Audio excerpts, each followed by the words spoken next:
My daughter and I moved into the fourth-floor unit of the Angel Trace apartment complex a few months ago. The 7-story building jutted up into the smog-filled, dreary sky like a tumor. This town of Frost Hollow seemed like it constantly rained, and no matter how high I turned up the heat in the apartment, I always felt cold. Surrounded by condemned factories and dead, leafless trees, the area around Angel Trace looked depressing enough to suck the life out of even the most optimistic person. The streets always stayed dreary and empty. My neighbors around the apartment complex would walk around, hunched over and glassy-eyed, looking as depressed and hopeless as an inmate on death row.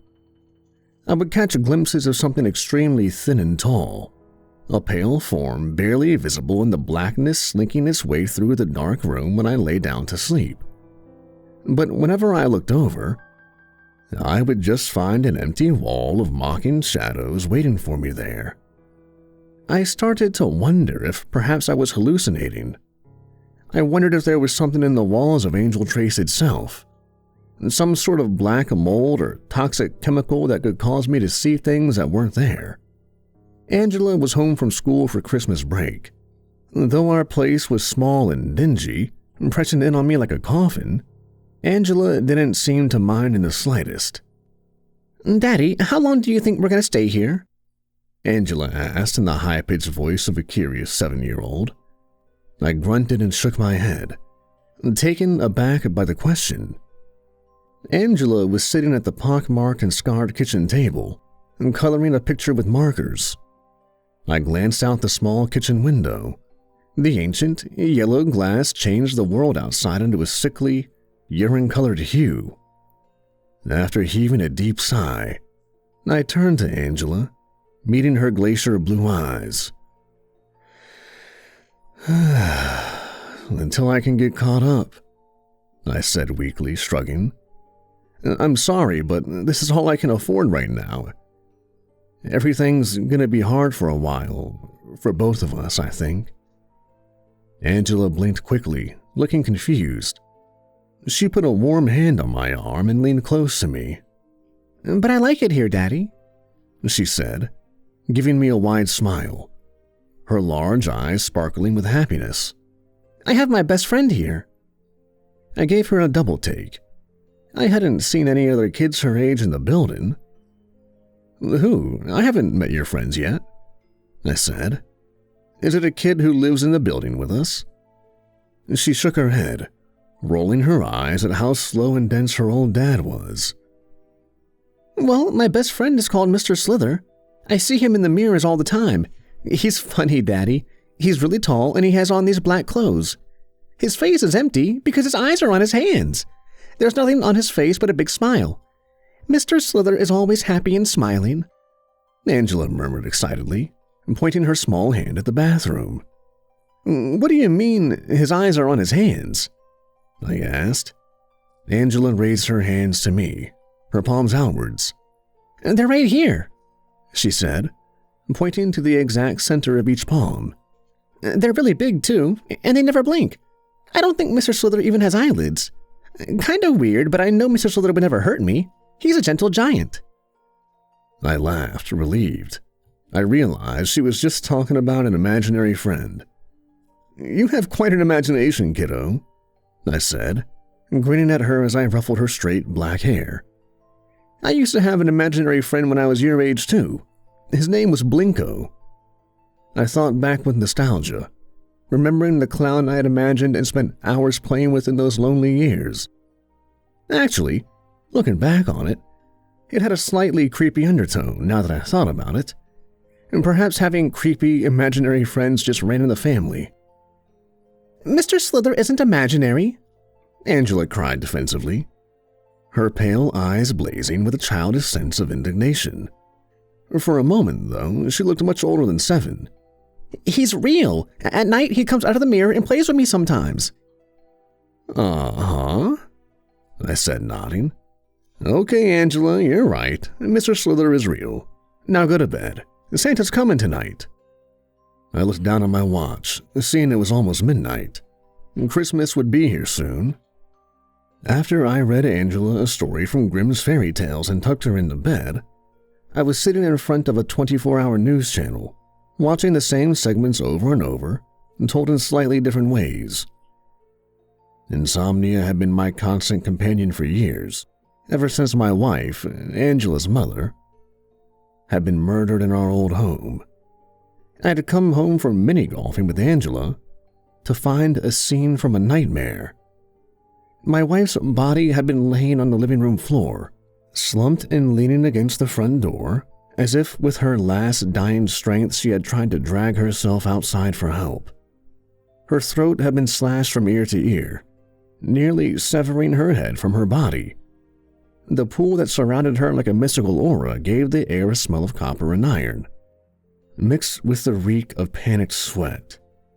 She had been stabbed dozens of times in her chest, neck, and stomach.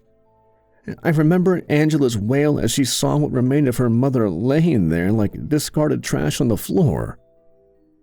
In my dreams, I still see my wife's sightless eyes and hear that horrified, childish screaming. And that's why, I believe, I rarely sleep anymore. Because when I do, I always see horrible things. My eyes felt heavy and everything felt slow as I sat there on the recliner. The TV screen flickered with this incandescent babble. When was the last time I had gotten a good night's sleep? Maybe a couple of weeks ago, but I couldn't remember. My brain felt sluggish and far away. I closed my eyes, and for a moment my head dropped. Sleep started to take over like a blanket, covering my body in its warm embrace. Though, deep down, I knew there were dark things swimming deep under the surface of my conscious mind, and they waited for me there as well. A sudden pounding on my door caused me to jump, a feeling like electricity running through my body as a rush of adrenaline made me fully alert. I raised my head, blinking fast. Someone started screaming, a woman's voice, high-pitched and filled with terror. I couldn't make out any words except for help and get it away. I ran over the small, dingy apartment to the door. Without hesitation, I flung it open. A woman in her 20s with the look of a gypsy stood there. She had dark red lipstick slashed across her lips and eyes that looked painted on and ancient, like those of a doll. Makeup blanketed her tanned face. Dark drops of mascara dribbled down her high cheekbones. She ran past me into the apartment, slamming the door shut before I could even react. I saw she was dressed in skin-tight leather and high heels, as if she were coming from a club, or perhaps working as an escort. "What is this? Why are you here?" I asked. She leaned forward, and I could smell alcohol on her breath. "There's someone in my apartment," she whispered. "Or maybe I should say something. I don't know. I got back from work. When I opened the door, it stood there in the dark. It was dark, but I could tell it was huge, its head nearly scraping the ceiling. Its head jerked towards me, but it looked like it had no face. God, it was horrible." I shook my head, disgusted. "You smell like pure booze," I said, frowning. "What are you doing, drugs? I don't need this shit in here. I have a kid. You need to get out." She shook her head frantically. I swear to God, this was real. Go look, please," she wailed. She grabbed me with her freshly painted nails. They gleamed in the dim light, blood red and glossy. Suddenly, Angela was standing in our short hallway in her pajamas, looking half asleep. Her eyes moved blearily from me to Crystal, and then back to me. "Daddy, what's wrong? Who is this?" "All right, you need to leave right now," I said, pushing the woman towards the door. I flung it open. I saw and wondered that the hallway outside had gone completely dark since Crystal had first run in my place. All of the lights had just winked out, as if the power had been cut. Only a few slivers of moonlight shining through the hallway windows offered any illumination at all. There was a strange smell, too. an odor that hadn't been there minutes earlier when I had let her in. It reminded me of a combination of vomit and antifreeze, and it was overpowering. It emanated from the hallway, so thick that I could taste it at the back of my throat. Gagging, I stumbled away from the open door. "Oh, God, that's the thing," Crystal whispered grimly next to me. "That's the same smell I noticed when I opened my apartment door. It must be close." Crystal backpedaled away from the threshold that looked in on us like a dilated pupil. She slammed into a wall, knocking a family photo to the floor where it shattered. I continued staring into the darkness, slowly backing away. Something seemed to move in the shadows, like the currents of blackness swirling in the void. I heard someone scream out from the hallway, an old man's quavering voice. There was a pounding of footsteps, then someone ran past my door. I caught a glimpse of a man in a white bathrobe with deep slices across his face and neck. Fat drops of blood collected and scattered over his thin frame as he hobbled forward, staining his bathrobe in spatters and blotches. I heard a predatory shrieking coming from directly outside. An inhumanly long arm stretched out across the darkness, the pale skin shining like bones in the moonlight. With a cry of agony and terror, the old man got dragged back. The sharp, pointed fingers were embedded deeply in his skin like ticks, creating fresh streams of blood that spurted from the stab wounds. With a rising sense of revulsion and horror, I slammed the door shut. "What the fuck is that thing?" Crystal whispered as tears streamed down her face, smearing her makeup and mascara. Angela whimpered softly behind us. I ran over to her, wrapping my arms around her in a tight hug. "It's okay, baby. We're going to get out of here. I promise." "No, Daddy, you don't understand," Angela said between sobs. "That's Mr. Slither. I don't know why he's doing this, though. He told me he was hungry, but I thought he meant food." I pulled quickly away from her, holding her at arm's length. Her small lips quivered with emotion, and tears pooled in her deep blue eyes. I just shook my head, unbelieving. I pulled out my cell phone, calling 911. It rang a couple of times before someone finally picked up. "We need help, immediately," I whispered frantically into the phone, a great sense of relief washing over me. Now, at least, it would be the authorities' problem, not just mine. "But please, there's someone attacking people at—" "Let me in," a ragged voice hissed on the other end of the line. "Let me in, or I'll break in, and that will be very unpleasant for all of you, I can assure you." The thing's voice came across as gurgling and deep, as if some sort of acid had eaten away at his vocal cords. My trembling hand dropped the phone to the ground as the electricity in my apartment cut out, plunging us into the dark. Is it real?" I whispered into the silence. The dim light of the phone illuminated Angela's face in a ghastly glow. She continued to cry and whimper, apologizing over and over. I stumbled over to her, holding her close. "Sweetie, whatever's happening, it's not your fault," I said, trying to reassure her. Her small body continued to tremble as I held her. Crystal came over to us, confused. "What's she talking about?" she asked. I shook my head. It's nothing. It's her imaginary friend, Mr. Slither. She thinks he's come to life and is hunting people or something," I said. Angela pulled away, anger coloring her pale cheeks red. "He's not imaginary," she said, nearly shouting. I winced.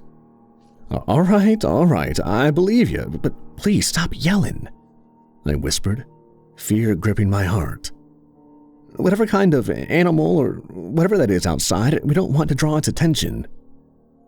Crystal knelt down in front of Angela, her expression open and believing. "Are you telling the truth, Angela?" Crystal asked. "Have you seen that thing before? Have you even talked to it?"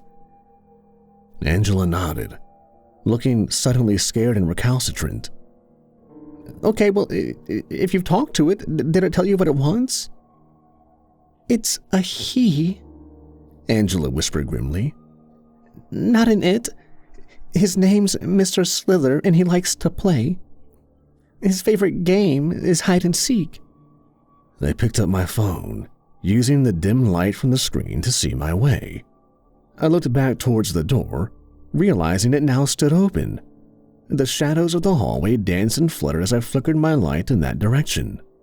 On the threshold of the doorway, I saw fingers wrapped around the edge, spidery and as sharp as scalpels. The bone-white skin looked so smooth that it didn't seem real, almost like the skin of a mannequin. The hand jerked, twisting towards us. In the center of the palm, I saw an enormous eye. It was as dark as obsidian. It looked from me to Angela to Crystal, and then, slowly, the arm drew back into the hallway and disappeared.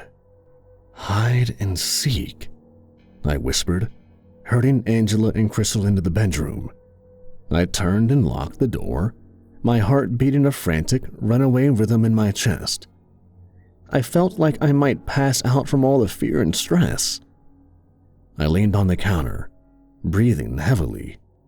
"We're only on the 4th floor. It could be worse. If we're playing hide and seek, then we probably just need to get outside, right? How hard could that be?" Crystal said. I gave her a look as if she was insane. "Did you see how fast that thing was? How sharp those fingers looked? They were like knives. I wouldn't want to get in a fight with that thing." I looked over at Angela, a sense of wonder coming over me. She had been right, after all. She had described Mr. Slither as having eyes on his hands, and he had. "Angela, do you think you could talk to Mr. Slither? Maybe calm him down and let us go?" She shook her head, terror ripping its way across her pale face. "No, Daddy, he's never been like this. He's always been nice. He would play with me all night sometimes. He's really good at Jenga because his fingers are so long and narrow," Angela said, shrugging. "I don't know why he's doing this. Maybe something's imitating Mr. Slither or gotten inside of him." I felt skeptical.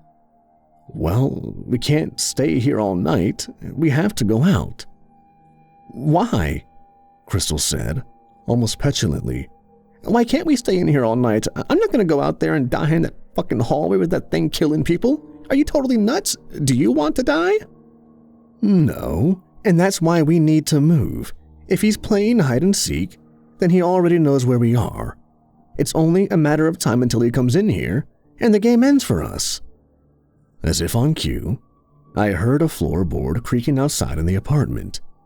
Goosebumps rose all over my skin, as if a freezing wind had just blown in the room. While I didn't have any guns, I did have a Bowie knife I had bought for hiking. It had a giant blade and a silver handle that unscrewed to reveal matches and a compass. I grabbed it, my knuckles turning white with tension as I held the knife in an iron grip.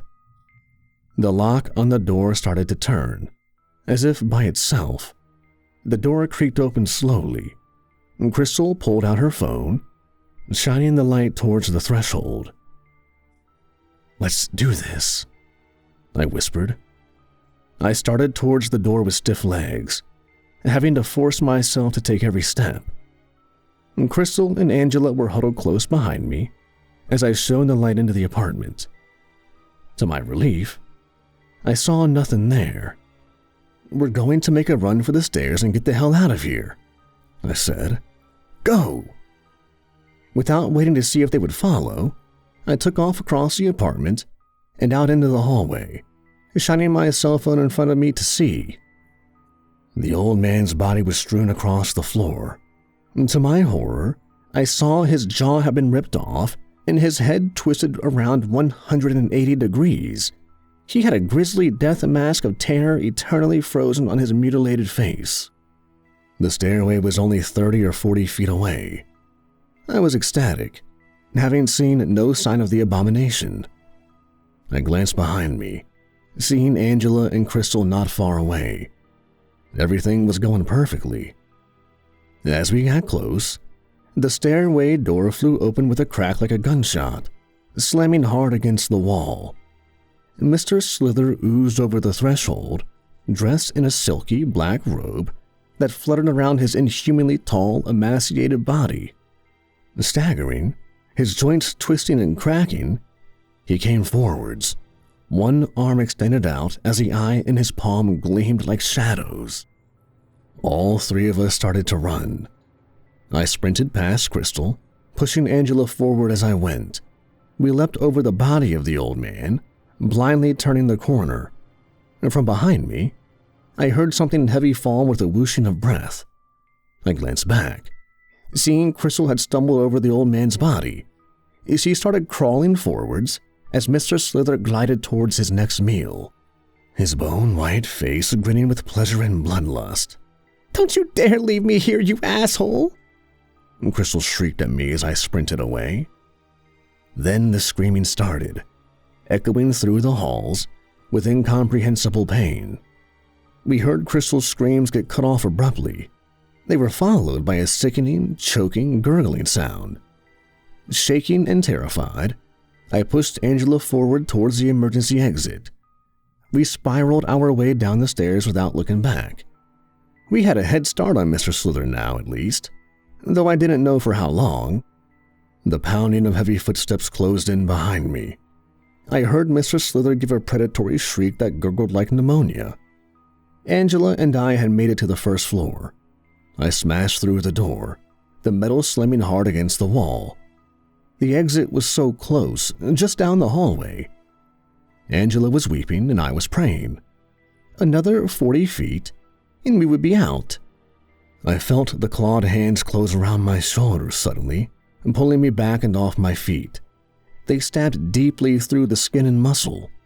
Mr. Slither turned me to face his eyeless, abominable face.